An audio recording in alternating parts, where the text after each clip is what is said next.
सर्वसामान्य व्यक्ती संपूर्ण आयुष्यात अनेक संकटांना सुखदुःखांना सामोरे जाऊन स्वतःसाठी आणि कुटुंबासाठी एक छोटंसं जग निर्माण करतो।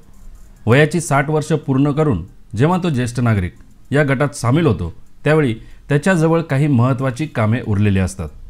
जसे उरलेले आयुष्य जगण्यासाठी आवश्यक ती गुंतवणूक, उत्पन्नाचा मार्ग, जर प्रॉपर्टी असेल तर त्याचे आपल्या मुलांमध्ये वाटप करणे इत्यादी। मित्रांनो, जर नोकरी चांगली असेल, संपत्ती असेल, आर्थिक ज्ञान असेल तर आयुष्यात कोणतीही अडचण येत नाही। पण अशाही व्यक्ती असतात जे प्रॉपर्टी कमावतात, पैसे कमावतात, परंतु सर्व काही एका विशिष्ट काळानंतर मुलामुलींच्या नावे करून मुले आपल्याला सांभाळतील अशी अपेक्षा बाळगतात। सर्वच मुलं किंवा मुली त्यांच्या पालकांचा सांभाळ करत नाही किंवा त्यांना विचारत नाही असे नाही, परंतु असे करणारे पाल्यसुद्धा समाजात आपल्याला बघायला मिळतात। मग जर पालकांनी सर्व काही मुलांच्या नावे केले आहे, त्यानंतर मुलांनी पालकांना सांभाळायचे नाकारले असेल तर अशावेळी ज्येष्ठ नागरिकांचे किंवा पालकांचे संरक्षण करतो the maintenance and welfare of parents and senior citizen act 2007 म्हणजे माता पिता व ज्येष्ठ नागरिक यांचा निर्वाह व कल्याण अधिनियम 2007, ज्यामधील सेक्शन 23 ज्येष्ठ नागरिकांना आणि पालकांना माहिती असणे अत्यंत गरजेचे आहे। हा अधिनियम किंवा कायदा काय आहे याची सविस्तर माहिती मी या आधीच्या व्हिडिओमध्ये सांगितली आहे। व्हिडिओची लिंक तुमच्यासाठी डिस्क्रिप्शन बॉक्समध्ये दिलेली आहे, तो जरूर बघा। आज स्पेसिफिकली सेक्शन 23 बाबत माहिती देण्याचे कारण म्हणजे हायकोर्टाने दिलेला निर्णय काय आहे, सेक्शन 23 काय आहे आणि तुम्ही त्याचा वापर कसा करू शकतात जाणून घेऊया आजच्या व्हिडिओमध्ये। पण त्यापूर्वी जर तुम्ही चॅनलवर नवीन असाल तर सबस्क्राइब करा, बेल आयकन प्रेस करून ऑल नोटिफिकेशन सिलेक्ट करा, ज्यामुळे या प्रकारचे माहितीपूर्ण अपडेट्स व्हिडिओज तुमच्यापर्यंत सर्वात आधी पोहोचतील।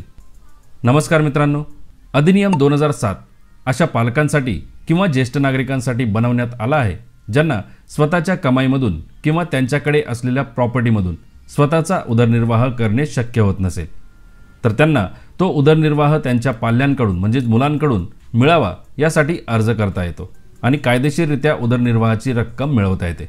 आणि या अधिनियमाच्या सेक्शन 23 नुसार ज्येष्ठ नागरिकाने किंवा पालकाने हा अधिनियम सुरू झाल्यानंतर मुले त्यांची काळजी घेतील, मूलभूत सुखसोयी आणि भौतिक गरजा पुरवतील या अटींच्या अधीन राहून जर स्वतःची प्रॉपर्टी मुलांच्या नावे दान म्हणून किंवा इतर प्रकारे ट्रान्सफर केली असेल पण त्यांची मुले त्या अटींची पूर्तता करत नसतील, म्हणजे पालकांची किंवा ज्येष्ठ नागरिकांची काळजी घेत नसतील, त्यांच्या मूलभूत व भौतिक गरजा पूर्ण करत नसतील तर प्रॉपर्टीचे झालेले ट्रान्सफर हे फसवून जबरदस्तीने किंवा दडपणाखाली करून घेतले असे गृहीत धरून झालेले कायदेशीर व्यवहार न्यायाधिकरणाकडून शून्यवत म्हणजेच कॅन्सल केले जातील असा नियम आहे।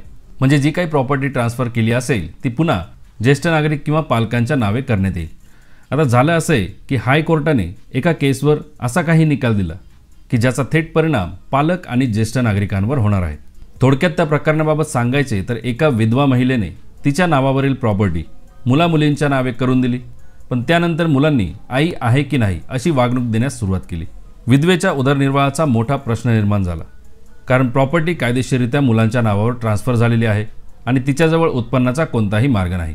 काही पर्याय नसल्याने आईने माता पिता व ज्येष्ठ नागरिक यांचा निर्वाह व कल्याण अधिनियम 2007च्या सेक्शन 23 च्या आधारावर मुलांविरुद्ध सिव्हिल कोर्टामध्ये सिव्हिल सूट फाईल केला, ज्यावर सिव्हिल कोर्टाने जे काही कायदेशीर करार आई आणि मुलांमध्ये झालेले होते ते नल अँड व्हॉइड म्हणजेच बाद करण्याचा निर्णय दिला, ज्यामुळे आता प्रॉपर्टी पुन्हा आईच्या नावे झाली असती आणि आईने त्यातून स्वतःचा उदरनिर्वाह केला असता।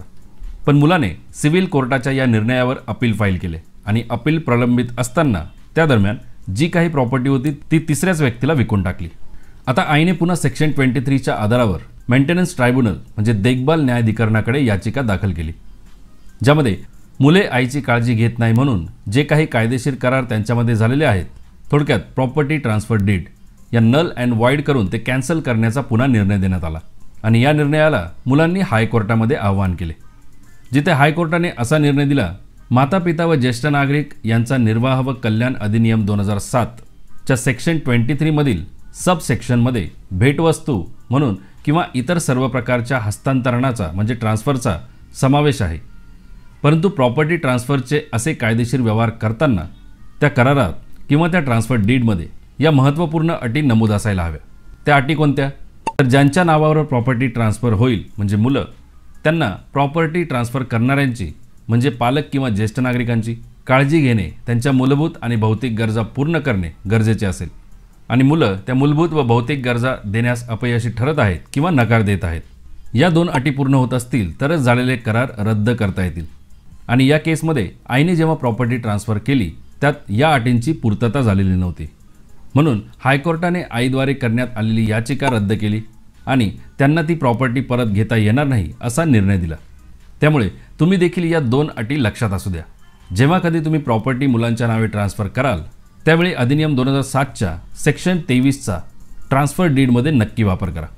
म्हणजे मुलांनी सांभाळ करण्यास किंवा मूलभूत गरजा पुरवण्यास नकार दिला तर तुम्हाला कायदेशीररित्या तुमची मालमत्ता परत मिळवता येते, कारण हा ज्येष्ठ नागरिकांचा आणि पालकांचा अधिकार आहे. हायकोर्टाचे जजमेंट आणि अधिनियम 2007 वाचायचा असल्यास त्याची लिंक तुमच्यासाठी व्हिडिओच्या डिस्क्रिप्शनमध्ये दिलेली आहे. धन्यवाद मित्रांनो. जय हिंद, जय महाराष्ट्र.